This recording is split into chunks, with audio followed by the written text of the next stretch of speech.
រឿងមេកន្ទ្រៀងនិងប្រពន្ធ3នាក់ក្នុងទសវត្សរ៍ឆ្នាំ1990មន្ទីរវប្បធម៌និងវិចិត្រសិល្បៈខេត្តកំពង់ស្ពឺបានចងក្រងរឿងមេកន្ទ្រៀងកម្មៈនិងប្រពន្ធ3នាក់ឲ្យចេញជារបាំឈ្មោះរបាំភ្លៃសួយដោយយោងទៅតាមរឿងនិទានមួយរបស់បងប្អូនជនជាតិសួយដែលមានខ្លឹមសារដូចតទៅមានមេកន្ទ្រៀងម្នាក់ឈ្មោះកម្មៈមានប្រពន្ធ3នាក់ឈ្មោះខឿនតៃនិងមីថ្ងៃមួយមេកន្ទ្រៀងនាំបរិវារចេញទៅព្រៃដើម្បីបរបាញ់សត្វមុននឹងចេញដំណើរគាត់ផ្ដាំប្រពន្ធទាំង3នាក់នោះថាបងទៅតែប៉ុន្មានថ្ងៃទេនឹងវិលត្រឡប់មកវិញក្រោយពេលប្តីចេញទៅបាត់ប្រពន្ធទាំង3នាក់តែងទន្ទឹងរង់ចាំមើលផ្លូវប្តីពីមួយថ្ងៃទៅមួយថ្ងៃបានកន្លងទៅអស់រយៈពេល6ថ្ងៃហើយនៅយប់ថ្ងៃទី6នាងខឿនជាភរិយាទី1ដេកមិនលក់សោះក៏នាំនាងតៃនិងនាងមីជជែកគ្នាលេងពីនេះពីនោះរហូតដល់និយាយភ្នាល់គ្នាថាតើពេលប្តីយើងត្រឡប់មកវិញគាត់នឹងសម្រានជាមួយនរណាម្នាក់សុទ្ធតែអះអាងរៀងខ្លួនថាពិតជានៅជាមួយខ្លួនចំពោះនាងខឿនវិញជឿជាក់ថាជាធម្មតាប្តីតែងចូលបន្ទប់ប្រពន្ធទី1មុនគេដូច្នេះនាងខឿនក៏ឆ្លើយថាប្តីយើងនឹងចូលបន្ទប់ខ្ញុំមុនគេនាងតៃនិងនាងមីតបវិញថាចុះបើសិនជាមិនចូលបន្ទប់បងមុនវិញនោះតើភ្នាល់យ៉ាងម៉េចដែរបើអ្នកស្រឡាញ់ចូលចិត្តស្ដាប់រឿងនិទានខ្មែរមុនចូលគេងសូមជួយគាំទ្រដោយចុច Subscribe ម្នាក់មួយផងដើម្បីឲ្យខ្ញុំបាទមានកម្លាំងបន្តនាំរឿងល្អៗមកជូនរៀងរាល់យប់សូមរីករាយស្ដាប់ដូចតទៅនាងខឿនឆ្លើយថាបើបងចាញ់បងនឹងចាស់ចេញពីផ្ទះភ្លាមនាងពីរនាងទៀតក៏ឆ្លើយយល់ស្របថាបើពួកខ្ញុំចាញ់ពួកខ្ញុំនឹងចាស់ចេញពីផ្ទះទៅរស់នៅក្នុងល្អាងជារៀងរហូតដូចបងដែរចូលដល់ថ្ងៃទី7ដឹងថាប្តីវិលត្រឡប់មកជិតដល់ផ្ទះហើយនាងតៃនិងនាងមីបានទៅស្ទាក់ផ្លូវដោយប្រើល្បិចលួងលោមដ៏ប៉ិនប្រសប់ធ្វើឲ្យប្តីចូលទៅសម្រានជាមួយនាងមីជាប្រពន្ធទី3ចំណែកនាងខឿនពេលឃើញដូច្នេះក៏រៀបចំខ្លួនលួចគេចចិនទៅរស់នៅក្នុងល្អាងភ្នំទាំងយប់ព្រឹកឡើងមេកន្ប្រែងដារោគនាងខឿនមិនឃើញក៏សួរប្រពន្ធទី2និងទី3អ្នកទាំងពីរក៏ឆ្លើយតាមដំណើររឿងដែលបានភ្នាល់គ្នាមេកន្ត្រែងបារម្ភណាស់ក៏ចាត់គ្រូបាធ្យាយម្នាក់ឈ្មោះយ៉ាងទុសន្ទាយមើលរួចហើយក៏ចាត់អ្នកបម្រើម្នាក់គឺនាម៉ាន់ឲ្យចេញទៅតាមរកប្រពន្ធតាមទំនាយរបស់គ្រូយ៉ាង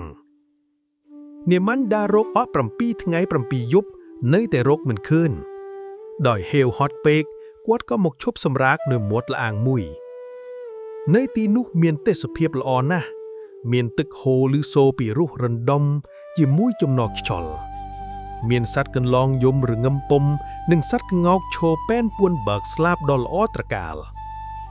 ទន្ទឹមនោះក៏មានសត្វក្តាន់និងរមាំងចេញមកលោតលេងប្រឡែងគ្នាមើលទៅហាក់ដូចជាទស្សនីយភាពសិល្បៈដ៏ស្រស់ស្អាតខណៈកំពុងអង្គុយមើលជក់ចិត្តស្រាប់តែណៃម៉ាញ់ភ្ញាក់ព្រឺតព្រោះឃើញនាងខឿនចេញពីល្អាងមកលេងជាមួយសត្វទាំងនោះណៃម៉ាញ់ក៏រត់ទៅជួបហើយអង្វរឲ្យនាងវិលត្រឡប់ទៅផ្ទះវិញប៉ុន្តែនាងខឿនបដិសេធ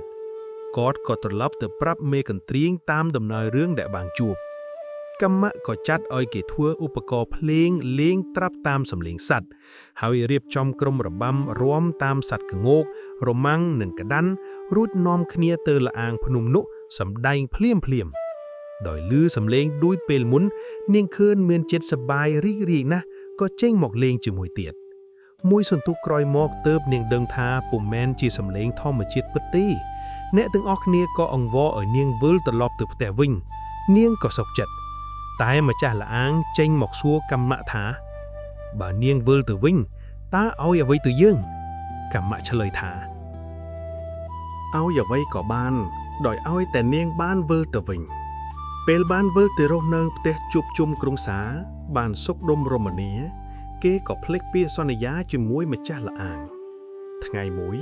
ពេលមេកន្ទ្រៀងកំពុងបង្កក់គោមជាមួយនាងខឿនស្រាប់តែម្ចាស់ល្អាងចេញមកហើយពោលថា Dơn một giọt niềng khơn trở lốc từ vinh Harry. Cầm mạ xông ẩn vò tha nâng bố chi danh srei cờ mông mà nẹ thoái rò chà nằm. Mà chắc là án nơi tơ cờ vi cờ bá mình prom. Cầm mạ xông ẩn vò tiệt tha nâng thoái khôn đai cầm pung bằng cóc ní tè mà đòn. Mà chắc là án có trái thả. Bàn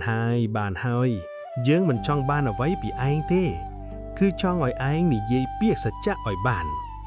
พวกអ្នកទាំងអស់គ្នាក៏សម្ដែងការគោរពចំពោះម្ចាស់លាអាង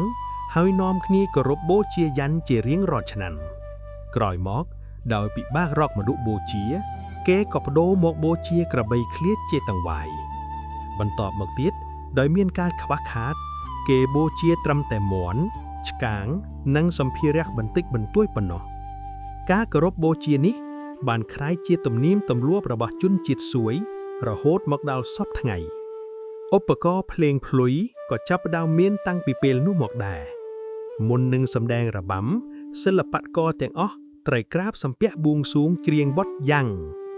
នៅពេលតួមេកន្ទ្រៀងនិងតួនាងខឿនចេញគេច្រៀងបទព្រឺតចំណែកពេលរាំជារបាំគេច្រៀងបទម៉ាញ់ទំនុកចម្រៀងទាំងអស់នោះមានដូចតទៅបទយ៉ាងអើយអូចអមៀកជាថ្នមយ៉ាងអូច តាកុងអញ្ចឹមលោមបត់ព្រឺតអូព្រឺតអើយអើពព្រឺតអើយព្រឺតអនសងចុះច្រាំងអូព្រឺតអើយអើពព្រឺតអើយព្រឺតខ្មាំងឡាំងទួលជីកាផាលហៃម៉ាជីអារគួយហៃម៉ាចែកជាចង្វាលោតលេងចាត់កំពីសយកហ្វ្លាចាត់ចង្វាយកកឹមកំពីសពេចវៅដោយនាងកំពុងពិលចៅដាជួសអឺអឺស ยังอาโตคิลโอคิลดีออเดเดโอเดเดโอสันดอยยักปีดองบดมุนกัวรียังเอดะอันดมละออนสำร้านตรองนาเลอดอูกัมมะส้มอกุล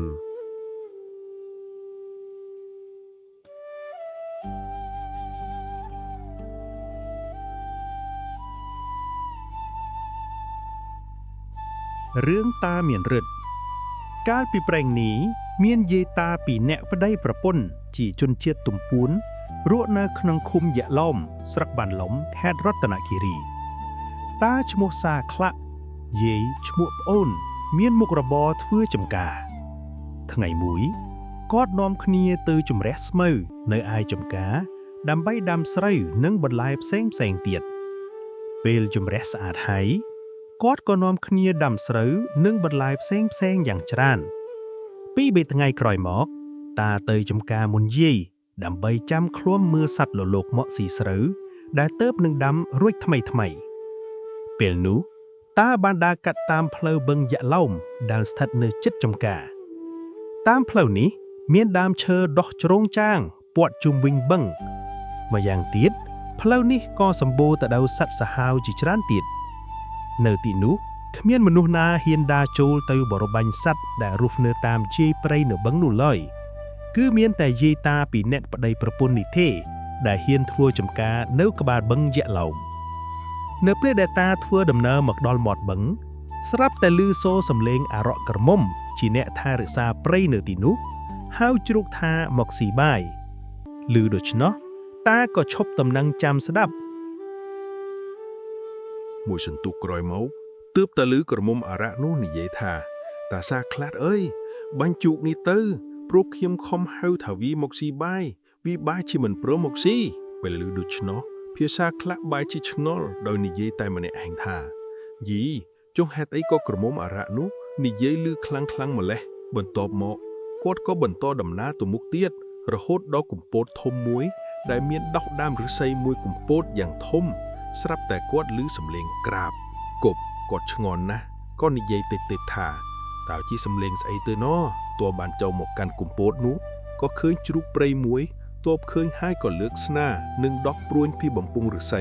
ดักบันยางเหมือนยับให้ลือโซวัดหนึ่งลือเวิร์กยี่สโนปรุนหนึ่งสำเลงจุกโปลสโรจุกดาบานแต่ปีใบจุ่มเฮียนก็ดูงอบเตอเป้เคยจุกงอบเพียซาคละก็ได้แต่พุ่มดำใบปรับเงียดมัดเอาเตยโปรเลียจุกจะใจขี้เนียบริโภคจำในกรมอาระเมียนจะสได้สระนอจุกนู้อย่างขลังปลุกจุกนู้ ជីជ្រូកដែលធំជាងគេបង្អស់នៅក្នុងព្រៃនេះយប់នោះភាសាខ្លះដេកយល់សបាត់ឃើញក្រមុំអារៈនិយាយជាមួយគាត់ថាលោកតាហេតុអីបានជាបាញ់ជ្រូកខ្ញុំព្រោះពាក្យដែលខ្ញុំនិយាយនោះជាពាក្យលលេងនឹងជ្រូកទេតាម្ដេចក៏តាបាញ់មែនទែនវិញ្ញាណមួយភាសាខ្លះក៏និយាយតបវិញថាខ្ញុំមិនដឹងថានាងនិយាយលេងឯណាស្មានតែថាមែនតែនទៅខ្ញុំពេលនិយាយឆ្លងឆ្លើយចប់ស្រាប់តែភាសាខ្លះភ្ញាក់ដឹងខ្លួនចងចាំរឿងដែលគាត់បានយល់សបិតឃើញទាំងប៉ុន្មាន10ថ្ងៃក្រោយមកភាសាខ្លះដើរកាត់តាមផ្លូវព័ទ្ធជុំវិញបងយៈឡោមព្រមទាំងយកស្នានិងព្រួញជាប់ទៅជាមួយទៀត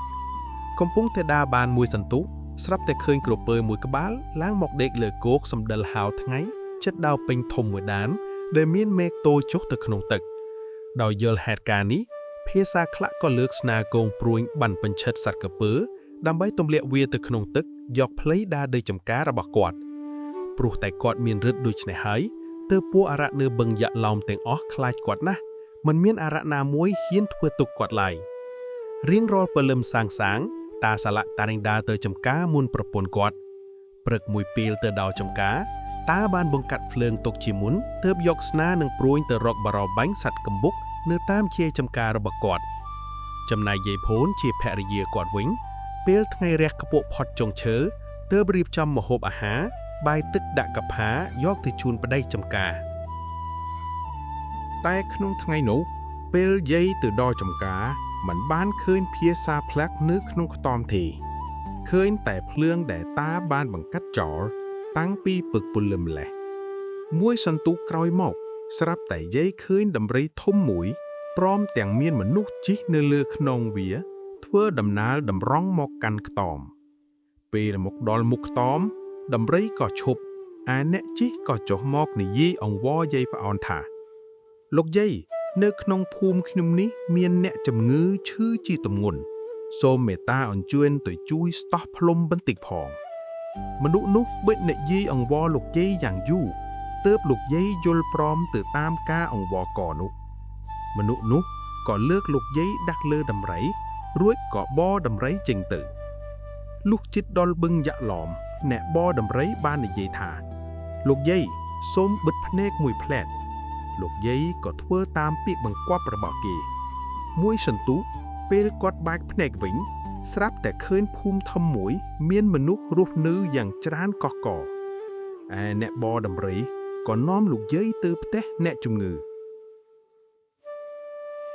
ចំណែកតាសាស្លាប់វិញពេលត្រឡប់មកពីបរបានកបុកមិនបានឃើញយាយនៅក្នុងខ្ទម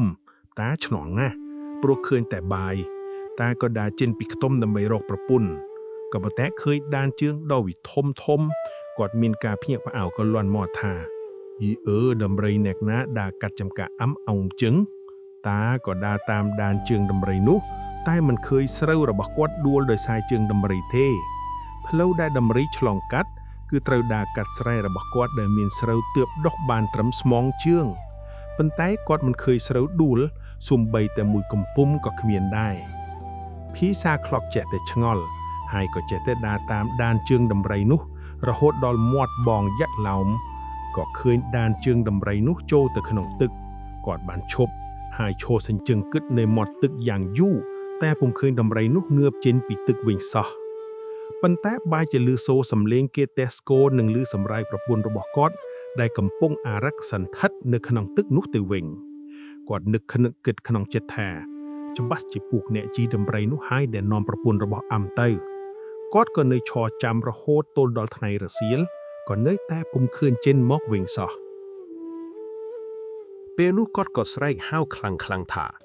ណែវើយពួកអញឆាប់ជូនប្រពន្ធអញត្រឡប់មកវិញជាបន្ទាន់ក៏ស្រែករួចក៏ត្រឡប់ទៅខ្ទមវិញពួកវោក្រុងឬក៏ពួកអរៈអ្នកតាដែលនៅក្នុងបឹងយៈឡោមនោះពេលឮសួរសំឡេងភាសាខ្លះស្រែកពួកវាខ្លាចគាត់ហើយក៏និយាយប្រាប់គ្នាថាណែវើយតាស្រែកហៅពួកយើងឲ្យឆាប់ជូនយាយត្រឡប់ទៅវិញហើយណាតោះយើងឆាប់ជូនយាយទៅវិញភ្លាម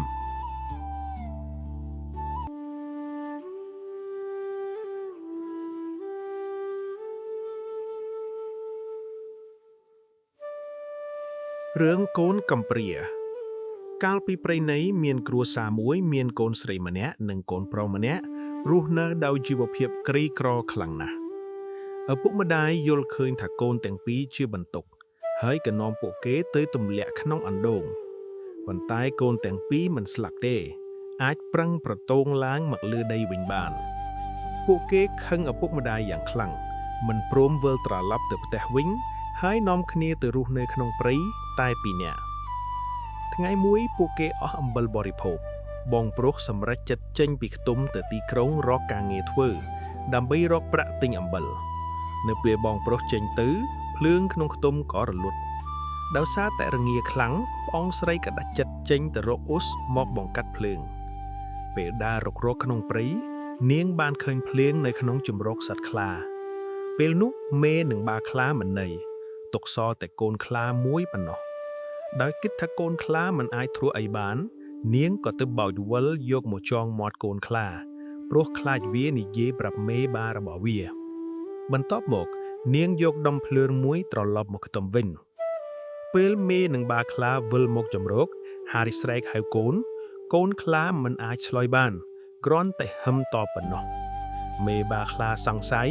ក៏ចូលទៅក្នុងជម្រកឃើញកូនត្រូវគេចងមាត់ខ្លាខឹងខ្លាំងណាស់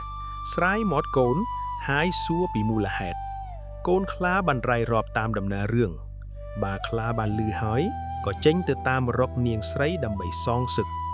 ពេលជួបបាខ្លាបានខំស៊ីនាងរហូតដល់ស្លាប់ប៉ុន្តែមានបាតុភូតចម្លែកមួយបេះដូងនាងបានលោតចេញទៅស្ថិតនៅក្នុងប្រអប់សូរឃ្លួកដែលជាឧបករណ៍ភ្លេងមួយហៅថា draw ក្រោយមកបងប្រុសវិលត្រឡប់មកវិញមិនឃើញប្អូនក៏ដឹងថាប្អូនប្រកាសជាស្លាប់គេយំសោកសង្រេងយ៉ាងខ្លាំងគេយកឧបករណ៍ភ្លេងនោះមកកូតដើម្បីបន្ធូរទុក្ខតែវាមិនបន្លឺសូរគេក៏បង្វិលមើលស្រាប់តែឃើញបេះដូងប្អូននៅខាងក្នុងបងប្រុសមានទុក្ខព្រួយខ្លាំងណាស់ក៏យកអង្ករបុកម៉ត់លាយជាមួយដីសាមសូនធ្វើជារូបប្អូនហើយបង្កប់បេះដូងប្អូននៅក្នុងនោះពេលសូនរួចរាល់ស្រាប់តែប្អូនស្រីមានជីវិតឡើងវិញ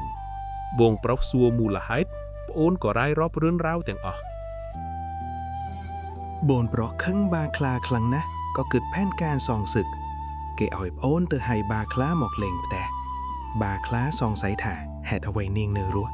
ប៉ុន្តែក៏ដើរតាមនាងមកពេលដល់របងខ្ទួមបងប្រុសបានទាញធ្នូបាញ់បាខ្លាស្លាប់បន្ទាប់មកគេយកសាច់បាខ្លាទៅធ្វើម្ហូបហើយឲ្យប្អូនទៅហៅមេខ្លានិងកូនខ្លាមកបរិភោគបាយពេលមេខ្លានិងកូនខ្លាបរិភោគរួចហើយវិលត្រឡប់ទៅជំរកវិញមិនឃើញបាខ្លាក៏កើតការព្រួយបារម្ភ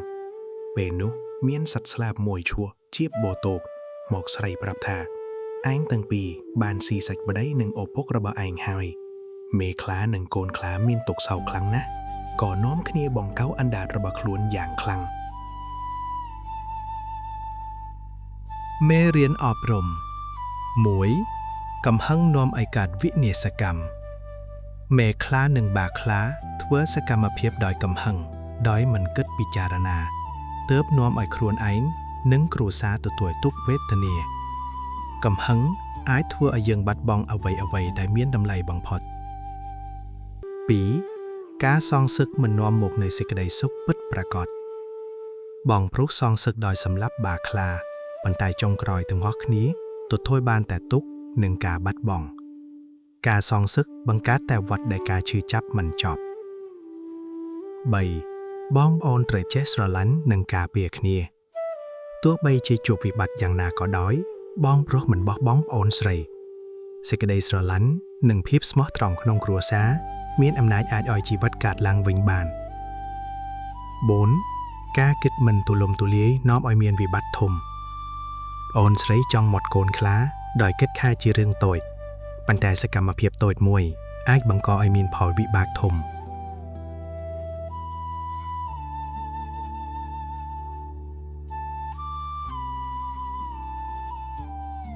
រឿងនាគប្រែកាយថ្ងៃមួយនាគបានប្រែកាយជាបុរសម្នាក់ធ្វើដំណើរទៅឆ្ងាយបានជួបនឹងបុរសម្នាក់ដែលមានអំណាចនាគបបួលបុរសដ៏មានអំណាចនោះទៅព្រៃដើម្បីរកម្ហូបនៅពេលដើរទៅដល់ផ្លូវកែងមួយនាគសួរបុរសនោះថាតើដើរវែងរបស់លោកនេះ កាប់អ្វីមិនមុតបុរសនោះឆ្លើយថាវត្ថុដែលដាវខ្ញុំកាប់មិនមុតមានតែដើមត្រាវនិងដើមចេកដើរបានមួយសន្ទុះស្រាប់តែនាគកិច្ចខ្លួនបាត់ដោយទុកឲ្យបុរសនោះដើរទៅមុខបានបន្តិចស្រាប់តែប្រទះនឹងបឹងដើរតែម្នាក់ឯងមួយហើយប្រទះឃើញអំបោះក្រហមមួយស្រសៃចងខាំងផ្លូវឃើញដូច្នោះគាត់យកដៃទាញខ្សែអំបោះនោះចិនតែនៅពេលបង្ទាញស្រាប់តែអំបោះនោះកាន់តែធំឡើងទាញលើកទី1ធំពុនកដៃទាញលើកទី2ធំពុនផ្លូវទាញលើកទី3ធំពុនកាផាគាត់បឹងទាញរហូតដល់ធំពុនជង្រុកស្រូវទើបឈប់ហើយក៏យកដាវកាប់រំពេកនោះស្រាប់តែចេញឈាមពេញទឹកបឹងហើយដុះចេញសុទ្ធតែដើមត្រាវនិងដើមចេកដើម្បីថ្នាំបុរសនោះវង្វេវផ្លូវវិលទៅរកផ្ទះវិញមិនឃើញប៉ុន្តែគាត់មិនតក់ស្លុតឡើយនៅតែប្រឹងកាប់បន្តទៀតរហូតដល់ឈាមចេញហូរហៀពេញបឹងបង្កើតបានជាអូរនិងស្ទៀងយ៉ាងច្រើនឃើញហេតុការណ៍ដ៏អស្ចារ្យយ៉ាងនេះគាត់យល់ថាអាចជានាគប្រែកាយគិតឃើញដូច្នោះហើយគាត់ក៏រត់ទៅភូមិដើម្បីប្រាប់ញាតិមិត្តអ្នកភូមិទាំងអស់ភ័យណាស់ពួកគាត់ខ្លាចទឹកអូរស្ទៀងទាំងអស់ធ្វើឲ្យលិចលង់ឬអាចនាគនោះមកខំត្របាក់ពួកគាត់ពេលបច្ចុប្បន្នដោយសាររឿងនិទាននេះជនជាតិទំពួនមានជំនឿយ៉ាងខ្លាំងមិនត្រឹមតែខ្លាចអូរស្ទឹងប៉ុណ្ណោះទេ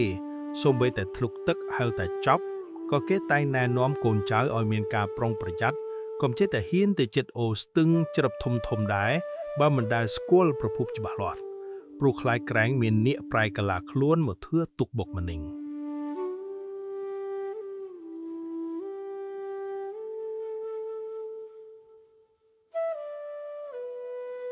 រឿងក្មេងស្រីនិងខ្សែអង្កាមពន្លឺនៅភូមិដាច់ស្រយាលមួយជិតភ្នំនិងព្រៃស្រោងមានក្មេងស្រីក្រីក្រម្នាក់ឈ្មោះសៅភានាងរស់នៅជាមួយម្ដាយជាមេម៉ាយក្នុងផ្ទះតូចធ្វើពីឈើចាស់រាល់ថ្ងៃសៅភាចូលព្រៃរកឈើស្ងួតនិងជួយម្ដាយដាំបន្លែតិចតួចនៅក្រោយផ្ទះទោះជីវិតលំបាកក៏នាងមិនដែលត្អូញត្អែហើយតែងជួយអ្នកជិតខាងជានិច្ចថ្ងៃមួយនៅពេលព្រះអាទិត្យជិតលិចពន្លឺពណ៌មាសបាំងចែងចាំងក្រោមដើមឈើធំមួយក្នុងព្រៃសៅភាដើរទៅជិតហើយឃើញខ្សែអង្ការមួយភ្លឺចែងដោយពន្លឺផ្កាយពេលនាងយកវាមកកាន់ក្នុងដៃបេះដូងនាងដូចជាបានស្ដាប់សំឡេងទន់ភ្លន់មួយនិយាយថាអ្នកដែលមានចិត្តស្មោះនិងចិត្តល្អប៉ុណ្ណោះទើបអាចប្រើអំណាចនេះបានប្រសិនបើប្រើដោយលោភលន់អំណាចនឹងបាត់បង់ភ្លាមសៅភាស្តាក់ស្ទើរប៉ុន្តែនាងពាក់ខ្សែអង្កាមនោះភ្លាមពន្លឺទន់ភ្លន់បានព័ទ្ធជុំវិញនាងប៉ុន្តែមិនមានអ្វីកើតឡើងភ្លាមទេការសាក់លបងលើកដំបូងថ្ងៃបន្ទាប់មានក្មេងតូចម្នាក់នៅភូមិឈ្វីធ្ងន់គ្រួសារគាត់ក្រីក្រមិនមានថ្នាំជាបាលសុភានឹកឃើញខ្សែអង្កាមហើយនាងអធិដ្ឋានក្នុងចិត្តថាបើអង្កាមនេះមានអំណាចពិតសូមជួយក្មេងតូចនេះផងពន្លឺពីអង្កាមបានភ្លឺឡើងបន្តិចហើយក្មេងតូចនោះបានធូរស្បើយយ៉ាងអស្ចារ្យអ្នកភូមិភ្ញាក់អើលតែសុភាមិនប្រាប់នរណាអំពីអង្កាមនោះទេនាងគ្រាន់តែញញឹមហើយត្រឡប់ទៅជីវិតធម្មតាវិញភាពលោភលន់កើតឡើងមិនយូរប៉ុន្មានព័ត៌មានអំពីសំណាងអស្ចារ្យរបស់សុភាបានលេចលឺដល់បុរសម្នាក់ឈ្មោះវិចិត្រដែលលោភលន់និងចង់មានទ្រព្យសម្បត្តិលឿនគាត់សង្ស័យថាសុភាមានអ្វីមួយលាក់បាំងយប់មួយគាត់លួចចូលផ្ទះសុភាដើម្បីលួចខ្សែអង្កាំពេលវិចិត្រពាក់អង្កាំវាមិនភ្លឺទេគាត់ព្យាយាមសុំទ្រព្យនិងមាសប្រាក់ប៉ុន្តែអង្កាំនៅតែស្ងៀមស្ងាត់រំលងបន្តិចវាខ្មៅស្រអាប់ហើយធ្វើឲ្យគាត់ភ័យខ្លាចសុភាភ្ញាក់ឡើងហើយឃើញគាត់កាន់អង្កាំជំនួសឲ្យខិននាងនិយាយថាបងវិចិត្រអំណាចមិនមែនសម្រាប់បំពេញភាពលោភលន់ទេបើយើងចង់បានសុភមង្គលត្រូវចាប់ផ្ដើមពីចិត្តល្អជាមុនសិនពេលនាងទទួលអង្ការវិញហើយអភ័យទោសឲ្យគាត់ពន្លឺបានត្រឡប់មកវិញវិចិត្រខ្មាស់អៀននិងសុំទោសចាប់ពីថ្ងៃនោះគាត់ចាប់ផ្ដើមធ្វើការខិតខំដោយស្មោះត្រង់គ្រោះរាំងស្ងួតធំមួយឆ្នាំក្រោយភូមិប្រឈមមុខនឹងគ្រោះរាំងស្ងួតធ្ងន់ធ្ងរស្រែស្ងួតបឹងរះ ហើយមនុស្សជាច្រើនបារម្ភអំពីអនាគតអ្នកភូមិបានមកសុំសូភាជួយព្រោះពួកគេចាប់ផ្ដើមជឿថានាងមានពរជ័យពិសេសសូភាអង្គុយនឹងកណ្ដាលវាលស្រែសម្លឹងមើលមេឃស្ងួតហើយនិយាយក្នុងចិត្តថាខ្ញុំមិនសុំអំណាចសម្រាប់ខ្លួនទេបើអាចសុំឲ្យភ្លៀងធ្លាក់ល្មមដើម្បីជួយភូមិយើងតែមិនបំផ្លាញធម្មជាតិឡើយអង្ការភ្លឺខ្លាំងជាងមុនហើយពពួកខ្មៅចាប់ផ្ដើមកកកើតលើមេឃភ្លៀងធ្លាក់យ៉ាងសម្រុំមិនខ្លាំងពេកមិនតិចពេកស្រែបៃតងឡើងវិញបឹងពេញទឹកហើយមនុស្សទាំងអស់សប្បាយចិត្តចុងបញ្ចប់នៃអំណាចក្រោយថ្ងៃនោះពន្លឺអង្ការចាប់ផ្ដើមស្រអាប់បន្តិចម្ដងសូភាស្ដាប់សំឡេងទន់ភ្លិនម្ដងទៀតភូមិនេះបានរៀនអំពីសាមគ្គីភាពនិងចិត្តល្អពេលមនុស្សមានចិត្តល្អអំណាចខាងក្រៅមិនចាំបាច់ទៀតឡើយអង្ការคล้ายជាអង្ការធម្មតាមិនភ្លឺទៀតទេតែសូភាមិនសោកស្ដាយឡើយនាងដឹងថាអំណាចពិតមិនមែនស្ថិតនៅក្នុងវត្ថុទេប៉ុន្តែនៅក្នុងចិត្តមនុស្សចាប់ពីថ្ងៃនោះអ្នកភូមិរស់នៅដោយជួយគ្នាស្រឡាញ់គ្នានិងមិនពឹងផ្អែកលើអំណាចអាថាកំបាំងទៀតឡើយមេរៀនអំណាចពិតប្រាកដគឺចិត្តល្អប្រាជ្ញានិងសាមគ្គីភាពវត្ថុអស្ចារ្យអាចជួយបានបន្តិចប៉ុន្តែចិត្តល្អអាចផ្លាស់ប្ដូរពិភពលោកបានជារៀងរហូត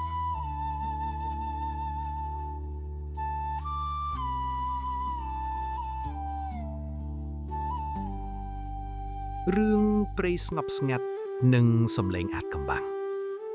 នៅចុងភូមិមួយដែលព័ទ្ធជុំវិញដោយព្រៃធំស្រងាត់